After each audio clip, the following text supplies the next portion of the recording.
মুসলমানের আল্লাহু আকবারের স্লোগান হলো এটা মুসলমানের বিজয়ের স্লোগান। কথা বলেন ঠিক কিনা? হযরতে উমর রাদিয়াল্লাহু তাআলা আনহু যখন ইসলাম গ্রহণ করেছিলেন তখন আল্লাহর হাবিব সাল্লাল্লাহু আলাইহি ওয়াসাল্লাম উচ্চ কণ্ঠে আল্লাহু আকবার বলে স্লোগান দিয়েছিলেন, সুবহানাল্লাহ। সাথে সাথে তার সাহাবায়ে কেরাম আল্লাহু আকবার বলে স্লোগান দিয়েছিলেন। এই জন্য বলবো, হে আমার প্রিয় এলাকাবাসী, আল্লাহু আকবার উঁচু আওয়াজে বলা সুন্নাহ। আল্লাহু আকবার উঁচু আওয়াজে বলা কি? আল্লাহ তাআলা আমাদেরকে এই সুন্নতের উপর আমল করার তৌফিক দান করুন।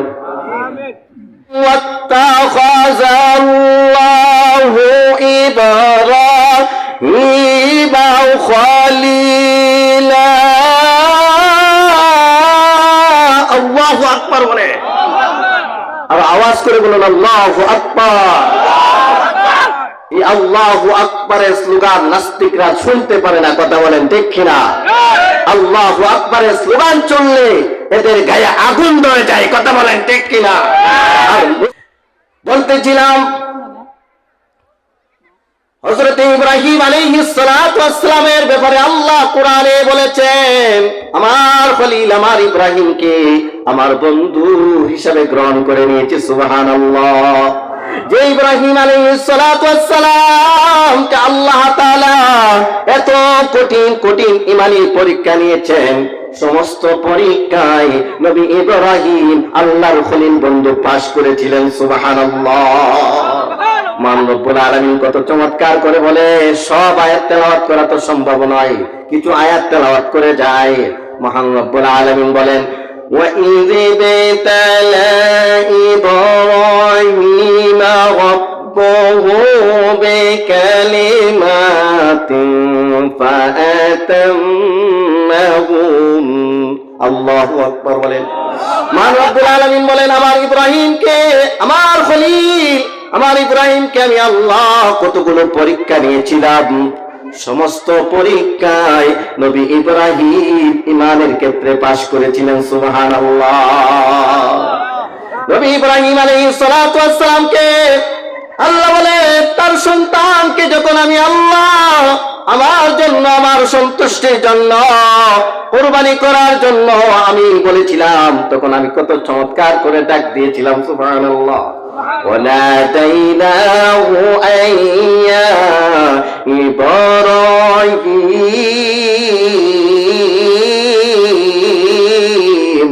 قَدْ صَدَّقْتَ الرُّؤْيَا إِنَّا كَذَلِكَ نَجْزِي الْمُحْسِنِينَ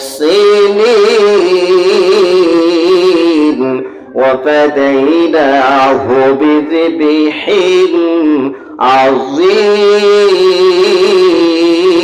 عَظِيمٍ। আল্লাহু আকবার বলেন। আমি আমার খলিল আমার বন্ধু ইব্রাহিমকে ডেকে বলেছিলাম, হে আমার বন্ধু ইব্রাহিম, তোমার সন্তানকে তুমি কুরবানি করে তোমার স্বপ্নকে তুমি বাস্তবায়ন করেছ। তোমাকে জানিয়ে দিতে চাই, আমি আল্লাহ শুধু তোমার পক্ষ থেকে কুরবানি নয়, বরং এই কুরবানি ছিল মহান কুরবানি হিসেবে আমি আল্লাহ কবুল করে নিয়েছি। সুবহানাল্লাহ।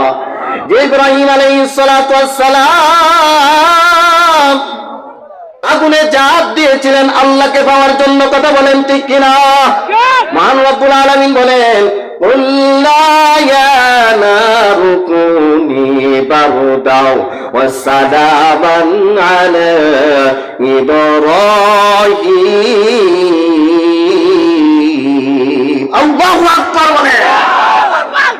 হযরত নবী ইব্রাহিম আলাইহিস সালাতু ওয়াস সালাম আগুনের মধ্যে যখন চাপ দিয়েছিলেন, আমি আল্লাহ আগুনকে ডাক দিয়ে বলেছিলাম, ও আমার আগুন, আমার খলিল ইব্রাহিমের জন্য শান্তিদায়ক ঠান্ডা হয়ে যাইবা। সুবহানাল্লাহ।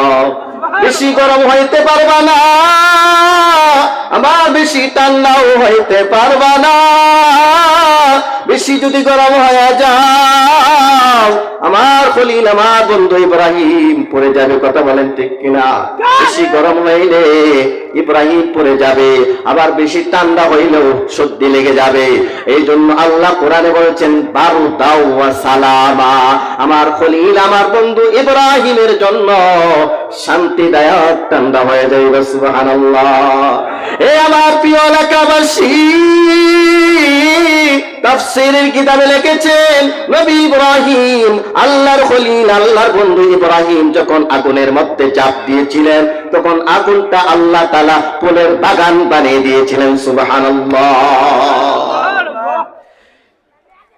নমরুদে আছে না আগুনের ভিতরে, নবী ইব্রাহিম ফুলের বাগানের মধ্যে। সুবহানাল্লাহ পড়ে। আর ইব্রাহিম ওই নমরুদ দেবটাকে কিরে আগুনের পাওয়ার নাই নাকি?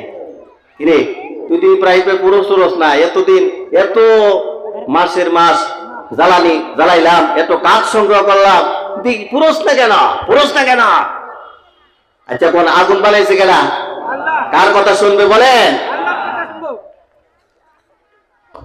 নমরুদের পাহাড়ের উপরে উঠে তাফসীরে কিতাবে আসছেন, পাহাড়ের উপরে উঠা নমরুদ বলতেছে, ও আগুন তোর কি পাওয়ার নাই? তোর কি জ্বালানি শক্তি হারিয়ে ফেলেছস? আল্লাহ তাআলা আগুনের জবান খুলে দিয়েছে। সুবহানাল্লাহ। আগুনের জবান খুলে গেছে। আগুন বলতেছে, ও নমরুদ,